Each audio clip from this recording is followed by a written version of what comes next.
New Thought Media Network. We are a global broadcast network of positive music, media, and entertainment, inspiring humanity's evolution along the journey of enlightenment and creating a world of love, peace, empowerment, and prosperity for all. New Thought Media Network. Positively inspiring.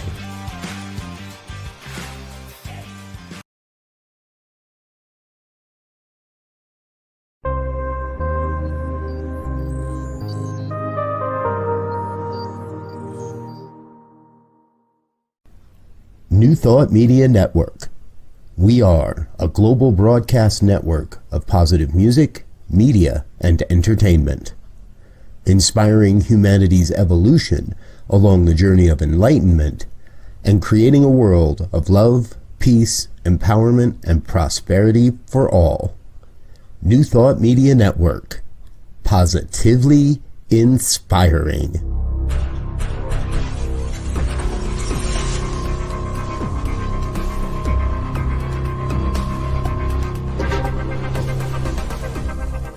Live from a secure concrete bunker somewhere in Ohio, New Thought Media Network presents Pastor Michael Mangus with Friday's Fireside Chat, spiritual conversation for today.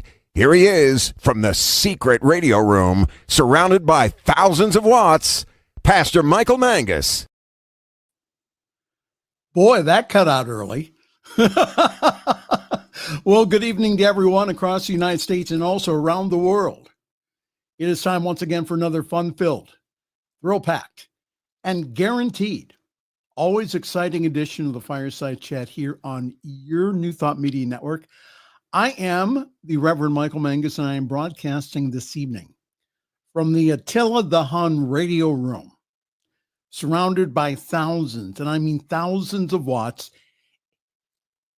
in an extremely secure concrete bunker somewhere around Akron, Ohio, that is so top secret that only one person knows where it's located. Everyone else, especially that Reverend Dr. Robert Brzezinski guy, my boss, he has no clue where it's located, and we are going to keep it that way.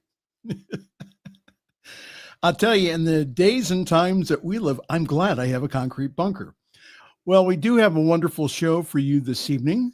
Please feel free to interact with us by posting your comments on Facebook and also on YouTube. And for all my shy people out there, I know you're out there. Yeah, you, I know. And you don't want to comment. I get that. All you need to do is write me an email. pastormichaelmangus@gmail.com. pastormichaelmangus@gmail.com. And I read them during the week. All right. So pastormichaelmangus@gmail.com. So the purpose of our little get together every single week is to relax, put in another log in the fire, have something warm to drink, and to sit by the fire and to talk about contemporary subjects from the New Thought perspective. And as I keep telling and sharing with you week after week, I want us all to have a new thought about what is going on in the world. I hear more and more people say, well, I don't pay any attention to the news. I understand that. However, there are some things going on in the world that you need to be aware of. So on this program, we try to bring them to you, hopefully in a humorous, light way. However, the serious part of that is that we want you to know that you are a part. Yes, you are a part of the solution. You are powerful. And so we'll talk more about that in just a moment.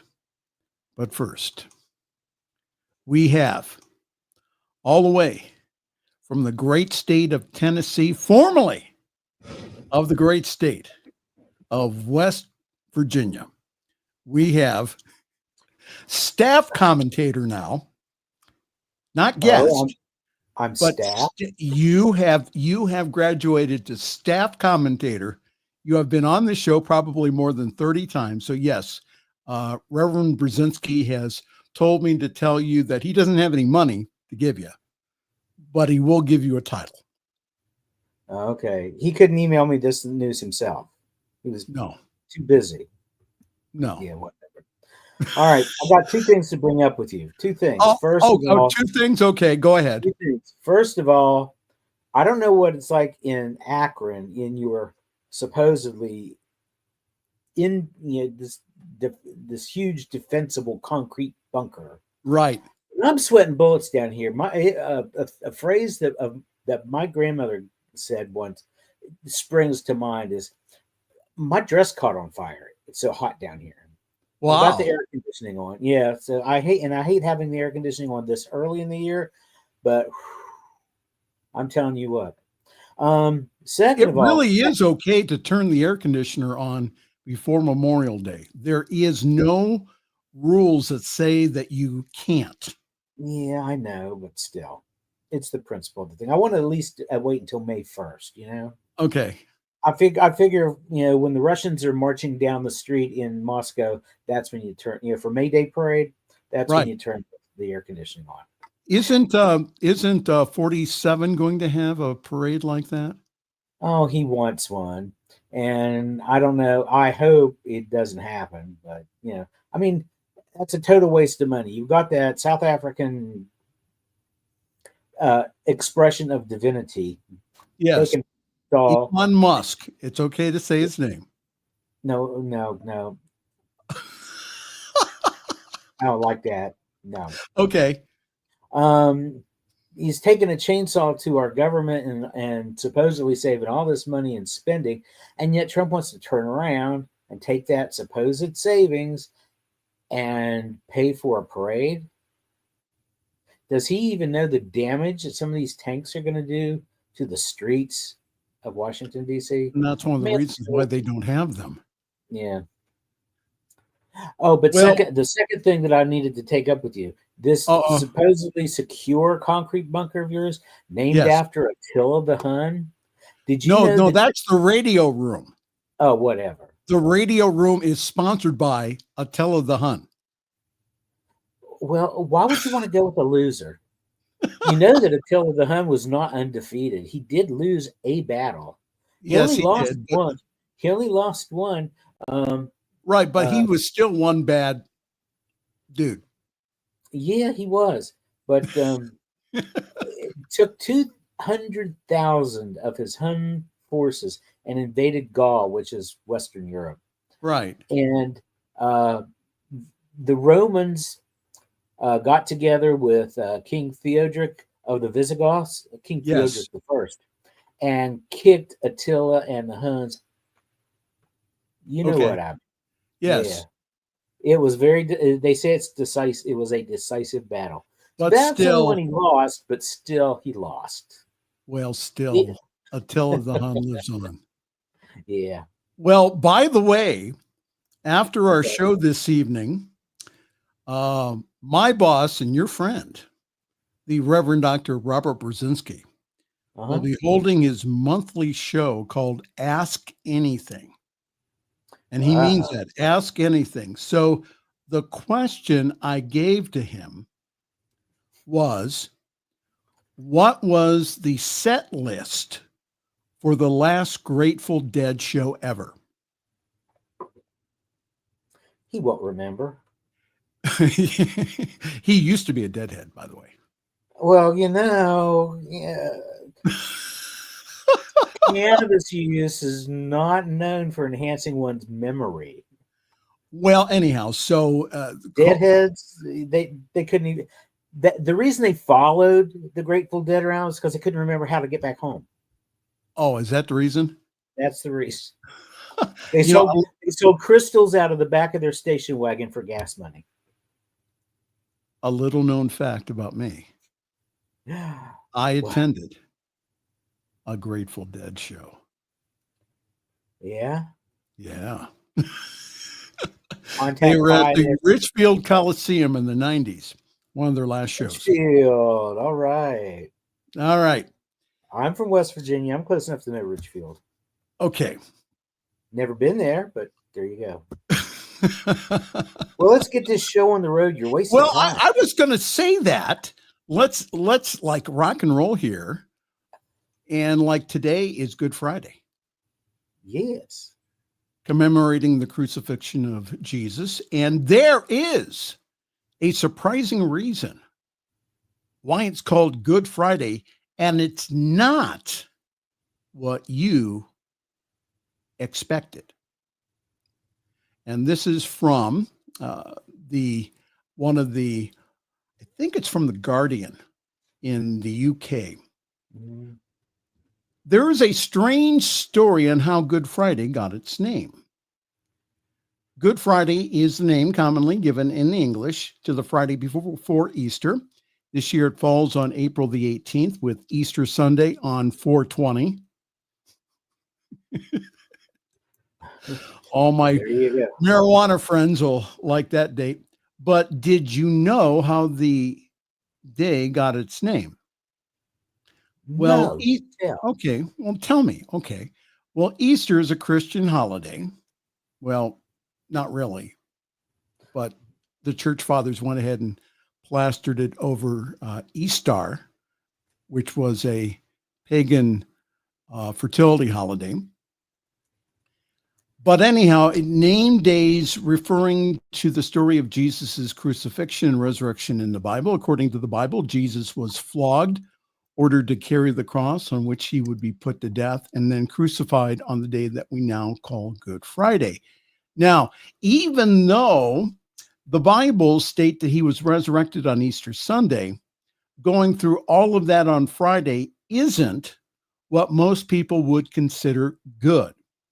But there is a simple reason why they call it Good Friday. And of course, it's the academics that know. Dr. James Holt, who's an assistant professor of religious education at the University of Chester, UK, shared the facts behind the name in a TikTok video. According to Dr. Holt, the reason is quite simple. Good didn't mean the same thing as it does now when the name was given. In fact, good was used to be another word for holy, which is why you might hear the Bible referred to as the good book just as often as it is called the holy book. The experts say that the original meaning of the word good could have also included holy or sacred. In the Old English, this is what it means. It was a day that was holy, it was sacred, it was the most sacred day within the year.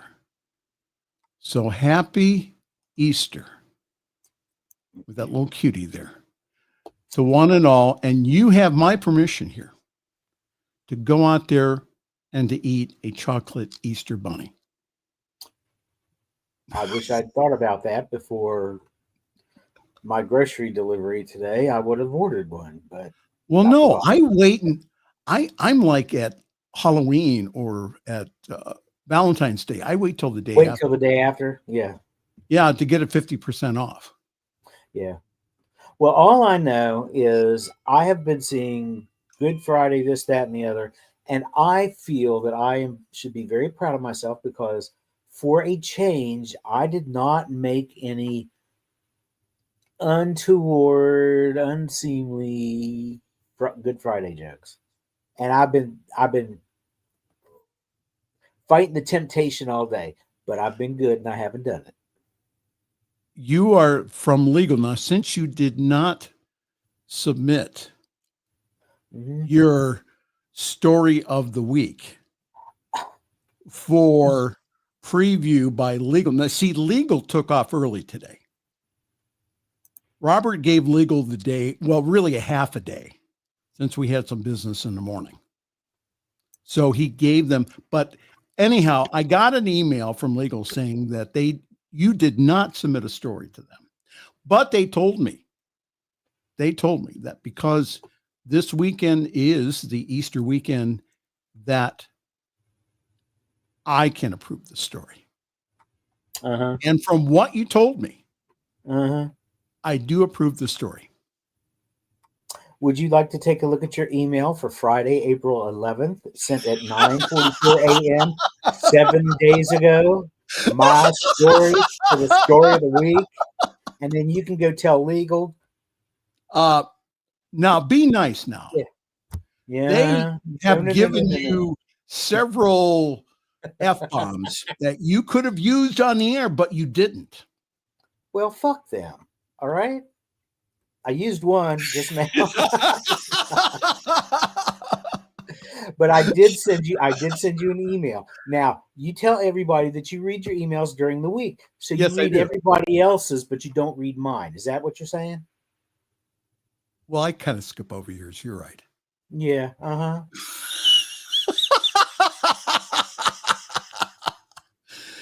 All right.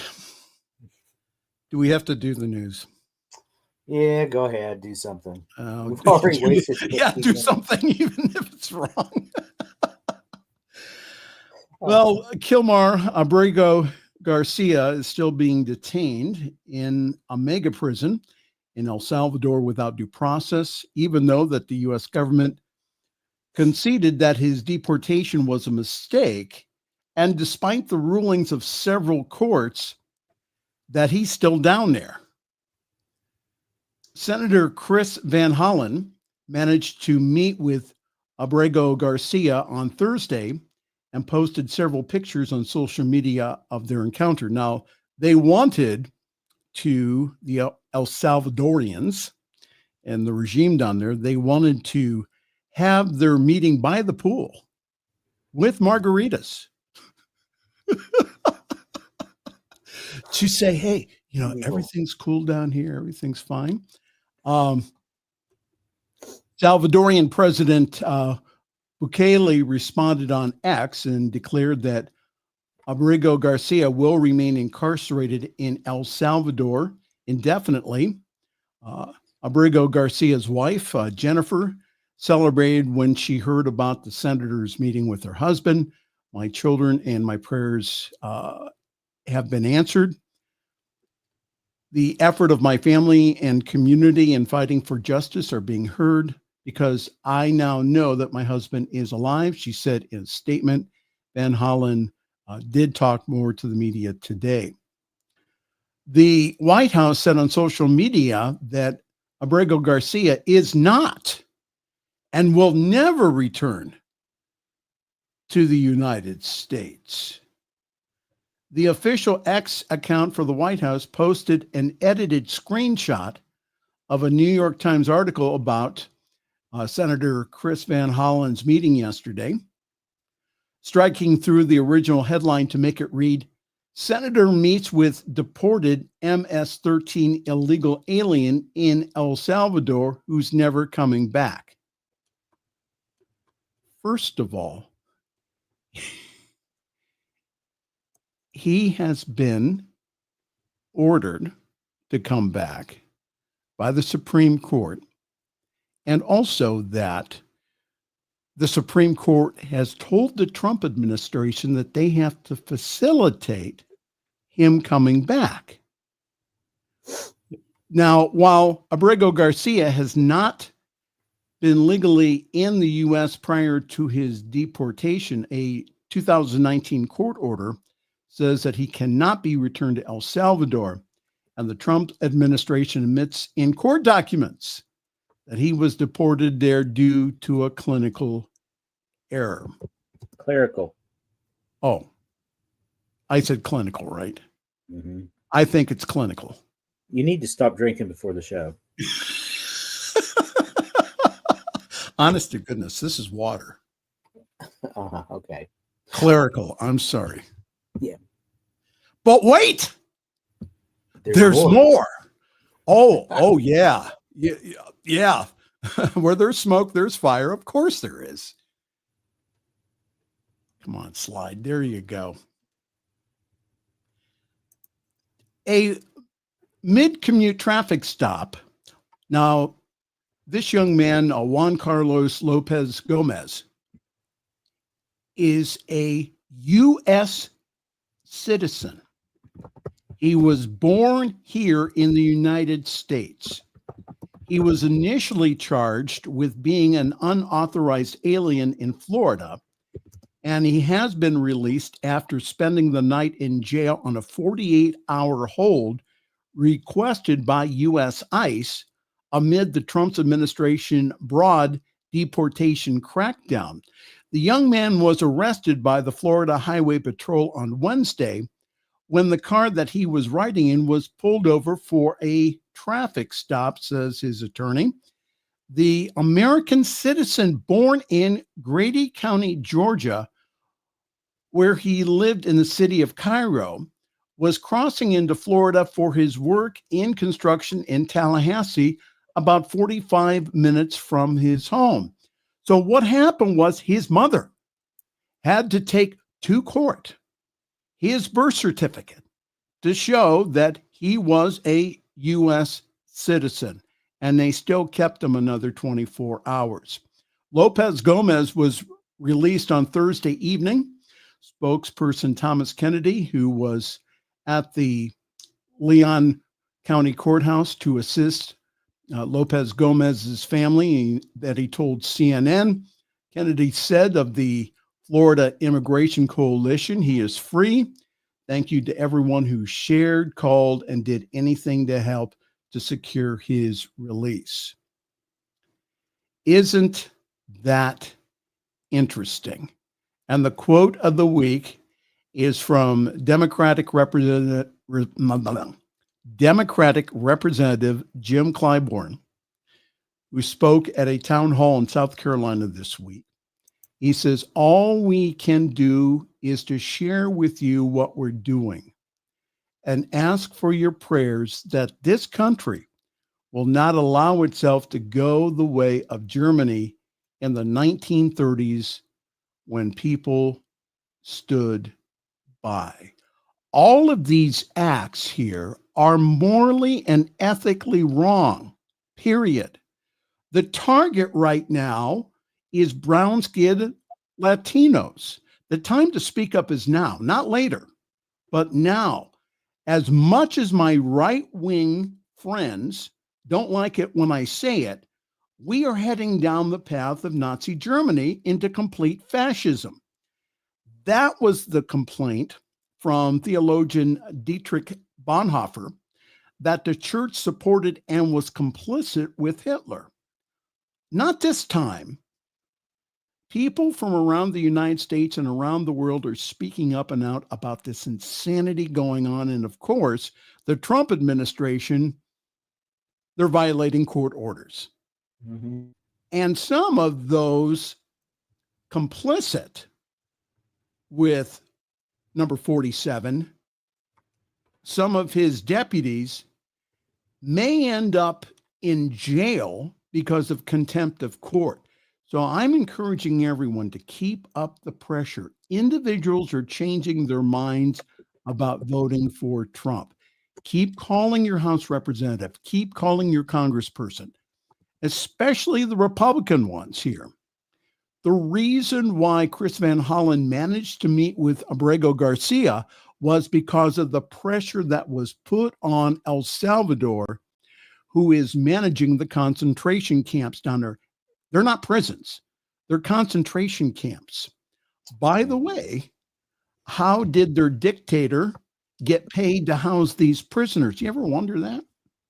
Maybe. And he's doing it cheap too. Gave them money. Go ahead. He's doing it cheap too. They're only paying him $6 million. The time for action is now, folks. The time for action is now. Our voices together are making a huge difference. Under our Constitution, you can't lawfully hold someone without due process. Where is the due process here? Even for the other 200 alleged gang members, there was no due process at all. They just rounded it up and just sent them on a plane down to El Salvador, where they're being warehoused. Unbelievable.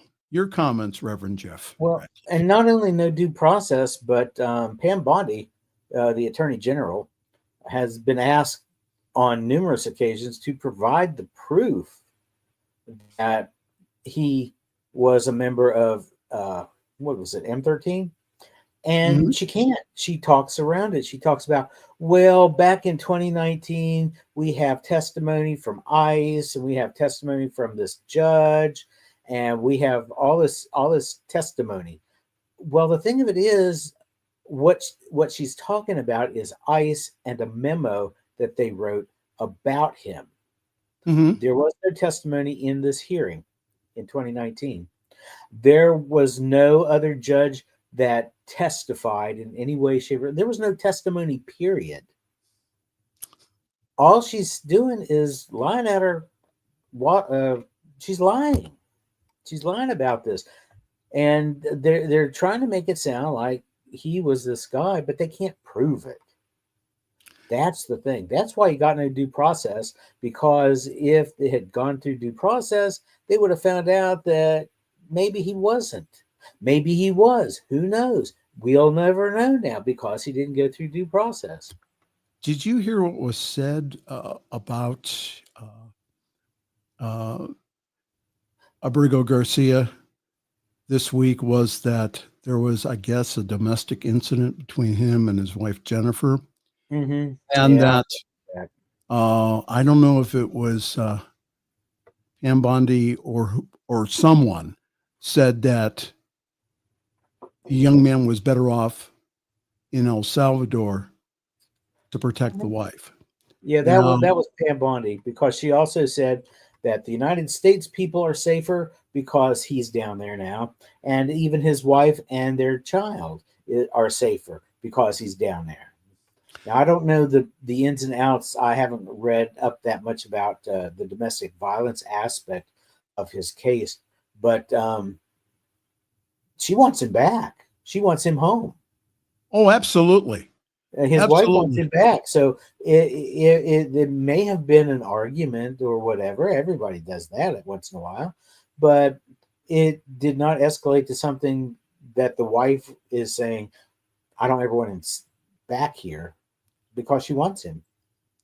Again, we are going down a very similar path of that of Nazi Germany. And for those who can't see that, I'm really sorry, but we are. So the adults in the room have to speak up and speak out and say enough is enough. And that Bernie Sanders and others, again, are crisscrossing the country, having these huge rallies. There is opposition to this. Now, it's just that we need to keep it nonviolent, okay, because that's something that the right uses against us, is when there is violence. So to keep it peaceful, we do not have to storm anybody's Capitol or break down any doors. But again, we need to put the pressure on our elected officials and keep it on them, especially the Republicans. I really think they're going to cave. I think that there will be, within the next 6 months, several representatives and also several senators that will say, listen, enough is enough. We need to reel this dictator in. Your comments, Jeff Radcliff. Yeah, absolutely.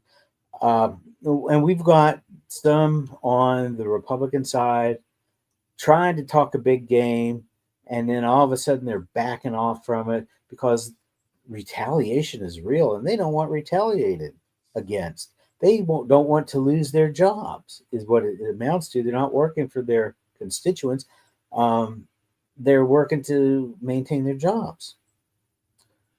And I just saw an article here that I don't think I'd seen before, saying that Kilmar Abrego Garcia reportedly told Senator Chris Van Hollen that he had been moved 9 days ago from the terrorism confinement center to another facility. facility. So what they don't say is that one of West Virginia's senators apparently was at that meeting as well, went down there with him, because there are pictures that show him in front of one of those giant, massive iron doors where they have the bunks stacked up 4 high, doing a thumbs up. So I'm kind of surprised that they don't show that on there. But the fact that he says that he's been moved makes me wonder how long he's going to be moved. And once the heat comes off them in El Salvador, do they move him back? I don't think that the heat's coming off. Personally, I think that they are going to continue it. That not only the family, but also people in Congress. This is crazy. They're like, now they're even going after U.S. citizens who can be detained up to 48 hours if I says so or anyone else says so. And that they have to prove then in a court of law that they're legally here. His mother had to bring in his birth certificate, of all things, to show that he was an American citizen. This is the time to be concerned and also to keep up the pressure on all of our elected officials. Your comment before we go to break, Reverend Jeff. You just sparked I do research while we're talking on here, and you said something that reminded me of what Thomas Paine said. He said, "These are the times that try men's souls." Yes. Those of us who actually have a soul and a heart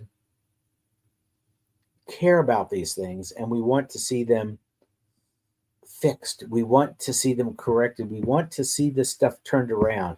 It's those, unfortunately, it's those people who say, "Oh, we're better off without those people. Let's lock them up, and who cares what happens to them?" And they're gonna die there. If they're not killed, they're going to die naturally down there. Those are the ones that kind of sort of make you wonder: do you even have a soul? How can you say that? Where is your heart in all this? We were taught by a master rabbi almost 2,000 years ago, said, "Love one another." Oh, you mean that Jesus guy that they crucified? Yeah. Okay. Love one another. But yeah, all these people out there who are wanting this to be a Christian nation, wanting us to be isolated from the rest of the world because we don't want that riffraff in here. These are the ones that are not showing that love, even though they're trying to claim the name and say that they're following him. So it's one of my high school friends had a born again experience about 6 or 7 years ago, and he attends a local evangelical church, and he's also a Trump supporter. And I really have not challenged him on that. And that's the reason why I keep putting the post up that I do, is because that all the lies that are out there, especially about this form of Christian nationalism, which we currently have, which I believe my friend is caught up in, which is a cult. All right. It has nothing to do with the teachings of Jesus. It has to do about power. Like Hindu nationalism over in India, like any of the nationalist movements, there's even been Buddhist nationalists. So the whole idea of combining the teachings of a great master along with power, of which none of them taught any kind of earthly power. They said our power is from within us. And we need to go to break. Yes. We'll be back right after break with, once again, Reverend Jeff's story of the week. Week. Echo. One of my friends from the radio support group, otherwise called the Old Radio Farts Group by Diana, he's going to do some production on that. Awesome. That'll be great. Yeah. Well, let's take a brief time out here, and we'll be hearing more from Jeff here in just a moment. Just wanted to remind all of you that this Sunday is Easter Sunday, and you can come join us at Summit Center for Spiritual Living. For more information, go to summitcsl.org. There you will find information about our wonderful Sunday gathering this Sunday at 10:30 Eastern, 7:30 Pacific time. Grab your cup of coffee, your tea, your espresso, your big jug of water, and please join us. I really do believe we have really a wonderful service. And this Sunday, we will have as our guest speaker, musician Tim Morrow, who will speak on the miracle of Easter. So just go to summitcsl.org for more information on how you can join our Zoom call. All right. Reverend Jeff's story of the week is next right after these words. You are watching the Friday Evening Fireside Chat here on your New Thought Media Network. New Thought Media Network is on the rise. We're looking to grow with you. Do you have technical media experience, or perhaps a desire to learn? Are you willing to volunteer your precious time and attention? We share this message to benefit all. If you possess a computer with a camera and a microphone, we will share our knowledge with you. Behind the scenes or being the star, let us bless our one. Contact us at info@ntmedia.org.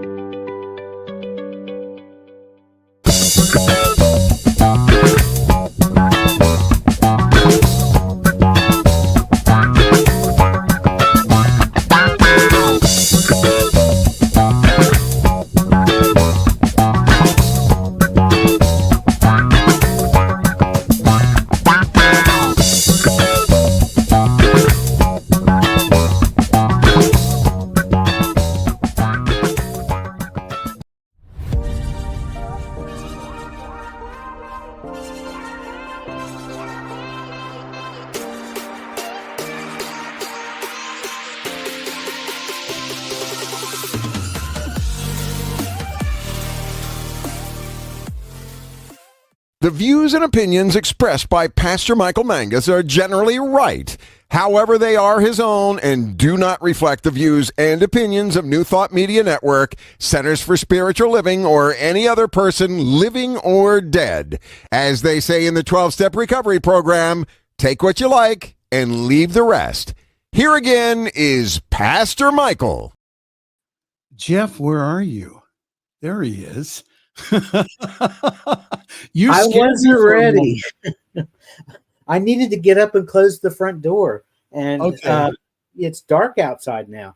And and I didn't get it closed. And I peeked my head out to look at the sunset and everything, and then I thought, I got to get back. And I'm like, oh crap, I'm not going to get back in time. So I hurried up and shut off my camera so you wouldn't see me get settled.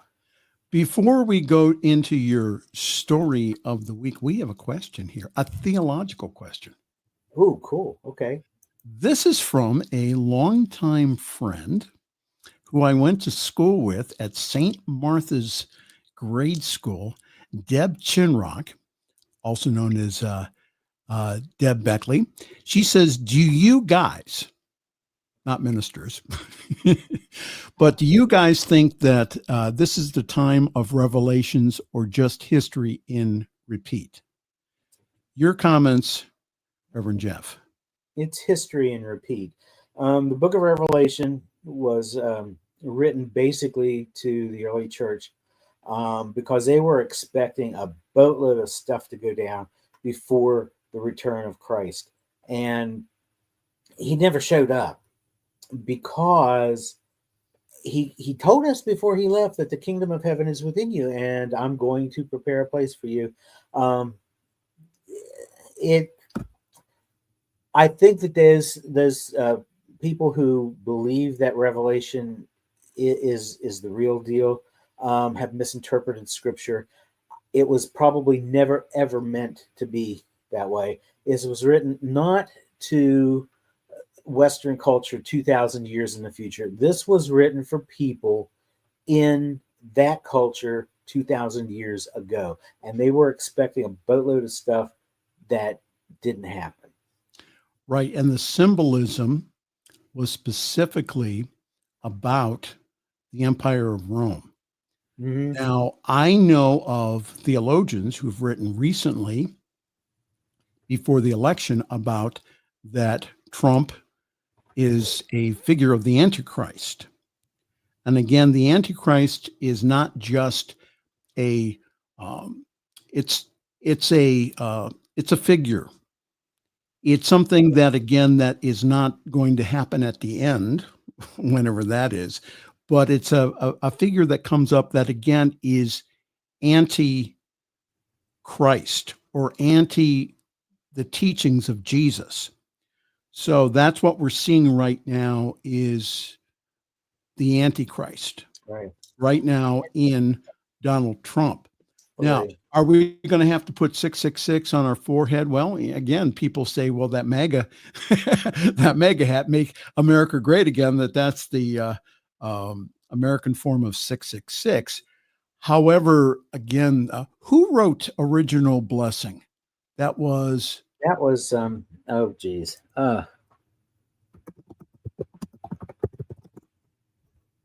That's Matthew Fox. That was Matthew Fox. Right.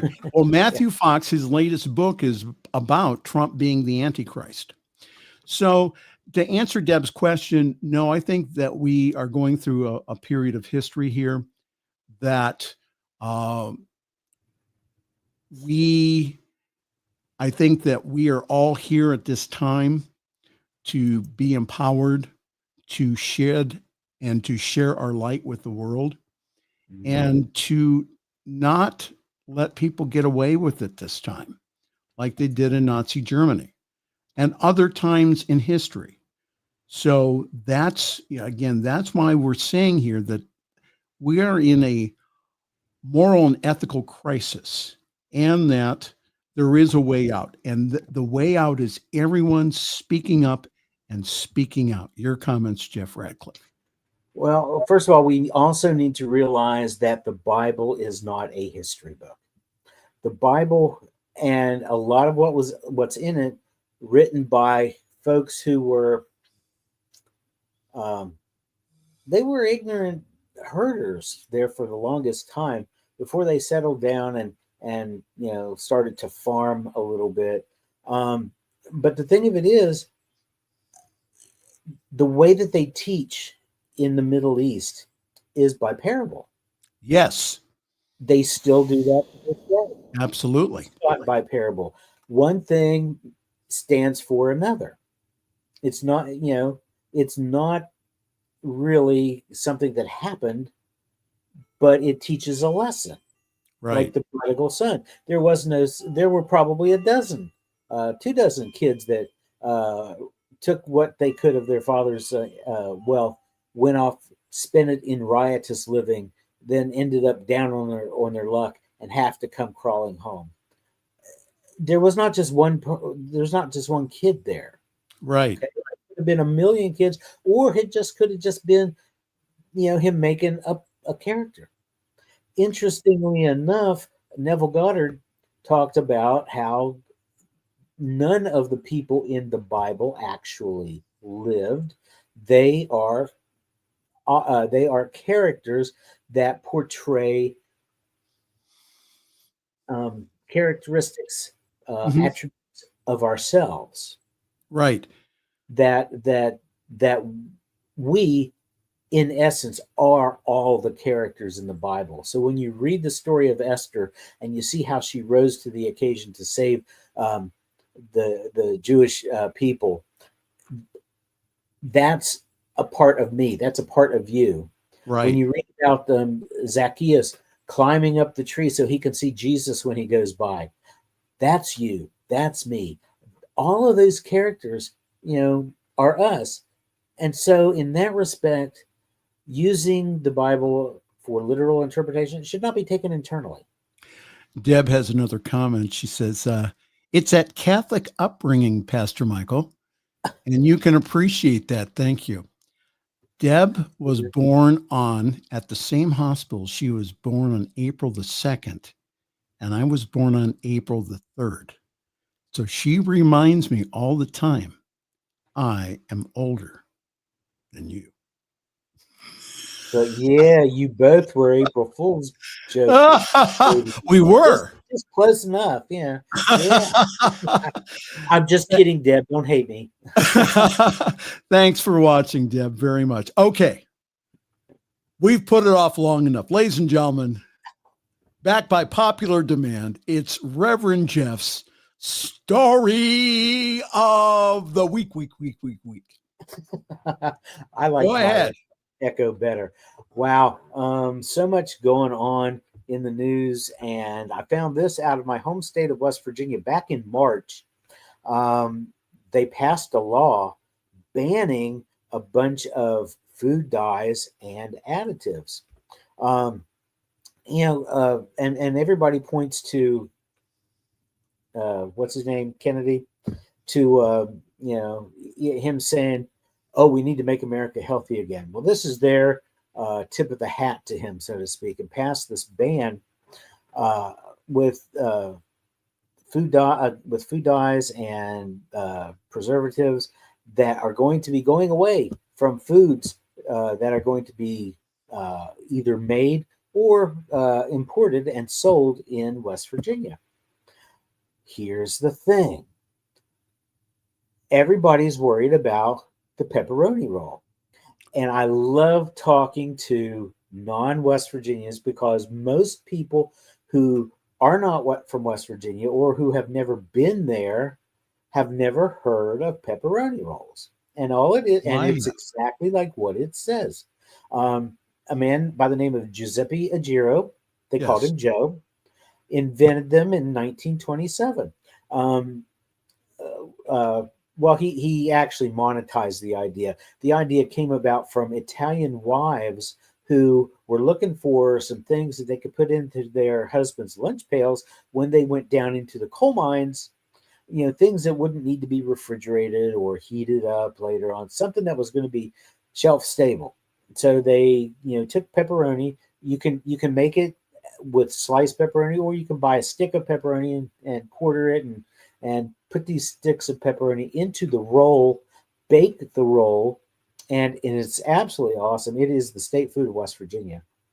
But people are worried about our pepperoni rolls going to be banned because of what's in them. No. Now, most pepperoni rolls do not have artificial dyes in them. They get their coloring from the paprika that's used in the making of the meat. Sometimes they even use a little bit of cayenne. So that's where the color comes from. So really, there's not much in the way of dyes in pepperoni as a meat. However, there are brands of pepperoni that are out there that have, and let me pull up the list of the additives. I'm going to murder these: butylated hydroxyanidol and propylparaben. Okay. These are preservatives. And so these are what you have to really worry about when it comes to pepperoni. But there are, and there are a number of bakeries, Italian bakeries in West Virginia that already do not use any pepperoni with these BHA preservatives in them. But those that do have a grace period, they have until January 1st, 2028 to start using pepperoni that does not have the preservatives in it. I even saw a list of grocery stores in West Virginia, everything from Walmart to Kroger to, these little mom and pop places. And some of them carry preservative-free pepperoni. Most do not. So it's going to be interesting to see what happens to West Virginia's state food. There will be riots in the street. There should be. If there are no more pepperoni rolls down in West Virginia. Now will they ban them? Hold it. Now, will they ban them also in Ohio too? If they're not going to be legal in West Virginia, I can't imagine that they would say, "Oh, well, you can, keep the preservative pepperoni, the preservative filled." I guess that's not the right word. The pepperoni that uses the preservatives, you can use those so that you can send to Ohio and Pennsylvania and places like that. I don't see that happening. Ladies and gentlemen, I will tell you. Okay. I can give you a list of some of the best Italian bakeries in the North Central West Virginia region. My favorite, though, I go back to Joe Argiro. He and his family started Country Club Bakery in Fairmont, West Virginia. They ship, by the way. So look them up and order some pepperoni rolls if you've never had them. You can also, there are also dozens and dozens of recipes online that you can Google. I mean, it's really the simplest thing to make. And if you use refrigerated bread, dinner rolls, and just kind of flatten those out, put your pepperoni in there, roll them up and bake them, you got it. I mean, that's all it is, really. It's very simple, but it's awesome, especially if you add some cheese in there. And there's a certain brand of Italian sausage and peppers that are Italian peppers and sauce, rather, from another North Central West Virginia establishment that also ships. Eat them with those. It's wonderful. Trust me. And if Deb is still watching, remember when the Italian ladies served us at St. Martha's Grade School? On Fridays, we had pizza day. That pizza was the best. It was. I can still taste it today after 60 some years. Probably not as good as pepperoni rolls, but awful darn close. I have one more story I have to share with you. Okay. Go. Okay. I'll give you 3 minutes. Well, you know what? I will take as long as I want.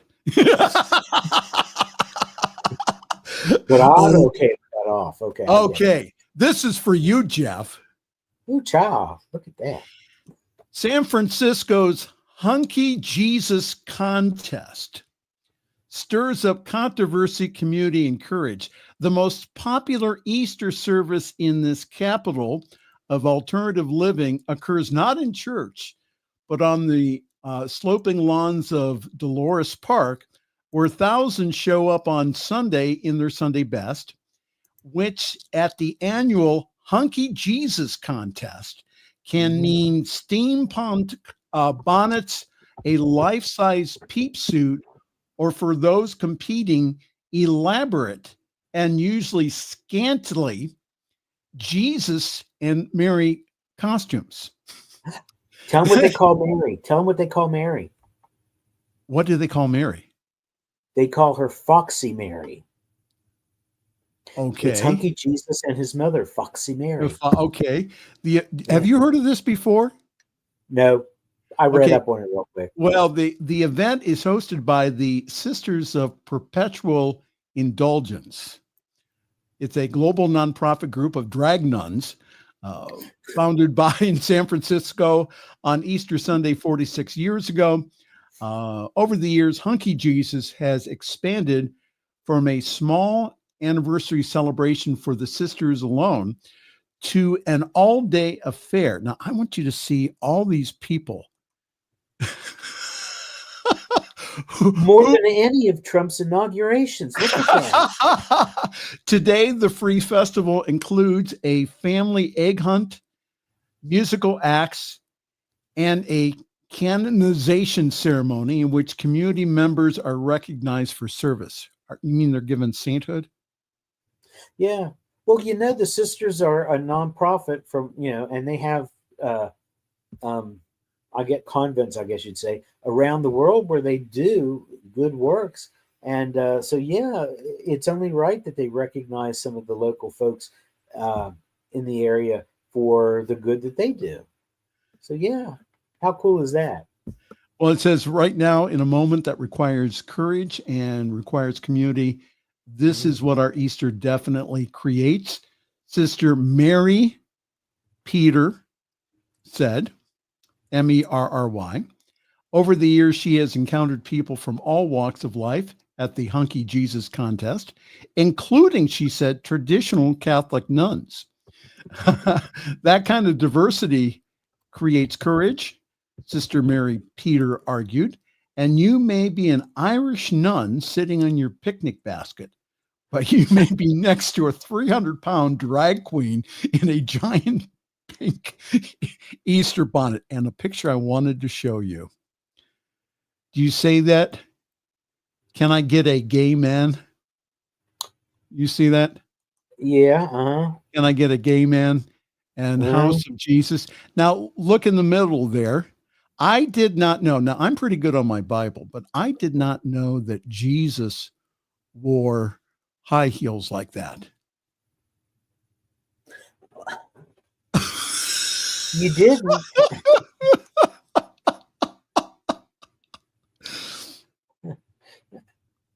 I got nothing. I'm trying to come up with a damn good joke. Are you trying to be good? Don't do that. No, I'm not trying to be good. I picked this story especially for you. The only thing I can think of, and it kind of ties in with today being Good Friday, was Jesus had to kick those things off before he dragged that cross up the hill. Yes. So, well, again, it's important for us to remember, it's important, though, to remember exactly what it was that he told us. He said, I'll give you 2 great commandments that supersede everything else that Moses brought down off the mountain. Love God, love your neighbor. And again, we got it covered. And we don't mean to offend anyone, but again, that the whole idea that, again, in the gay community, the reason that there has been such backlash, again, has been because of religion. So, listen, man, I'd love to see this Sunday's crowd. It's probably going to be even larger. But yeah. But I did that for you. I did that for you, Jeff, because I care. Well, thank you. And guess what? We're done. We are done. Yep. So happy Easter to you and yours. And happy Easter to Lily. Thank you. Give her an extra head pat and an extra doggy bone. She went to the spa last weekend. Yes. She got a bath and she got a haircut. She got her toenails did. And she's looking good. Now, did she have the cucumbers on her eyes? I don't know because I wasn't there for it. I left her there and went off to run an errand, and we came back and she was done. She was beautiful. Yeah. All right. Well, thank you, Jeff, very much. Again, great show today. Why don't you give a plug in for the brand new show here on the New Thought Media Network? Brand new show featuring moi and 2 of my colleagues, Reverend Joyful Fletcher and Bishop Darrell Watkins. Look for Divine Science everywhere on Friday afternoons on your New Thought Media Network. And it's at 4:00 Eastern. 4:00 Eastern, right? 3:00 Central, 2:00 Mountain, 1:00 Pacific. But if you can't watch us live, the show's gonna be archived. You can go back. It's already up on YouTube, and you can catch up on what you missed. And we've got some really cool things planned we've got some really great guests coming up. So New Thought Media Network is become our family now. Y'all did an excellent job in helping us to get this show started. So look for Divine Science everywhere. Yeah, I even got to produce today. Yeah. And you didn't How'd I do? Did I do okay? Yeah, you did okay. And I was like I half said, asleep, though. yeah, you didn't bitch and moan about it like you usually do. So I probably shouldn't have said that. Now everybody's wondering, is it my show that he's complaining about? Oh, that's all right. That's fine. Reverend Jeff, again, happy Easter to you and yours. And folks, we are all out of time here. Again, thank you so very much for joining us this evening. And we have a brand new way for you to get prayer requests into us. If you go to ntmedia.org/prayer, there's a wonderful form there. You can fill out. The nice part about the form is that as soon as you hit send, our prayer team gets it immediately. There was a delay in the past because it was in someone's inbox. So fill out that form. We get the prayer request and we pray for you for at least a week. That's prayer. If you go to ntmedia.org/prayer. All right. On behalf of all of us here at the New Thought Media Network, I'm Reverend Michael Mangus. I'm going to wish you a very pleasant good night, and we will see you next week. Thanks for joining us this evening for Friday's Fireside Chat with Pastor Michael Mangus. Join us again next week at 8 Eastern, 6 Mountain for more spiritual conversations for today. For more information and replays of past shows, please visit the New Thought Radio and Media Network's Facebook page. Until next week, may God bless you richly and abundantly.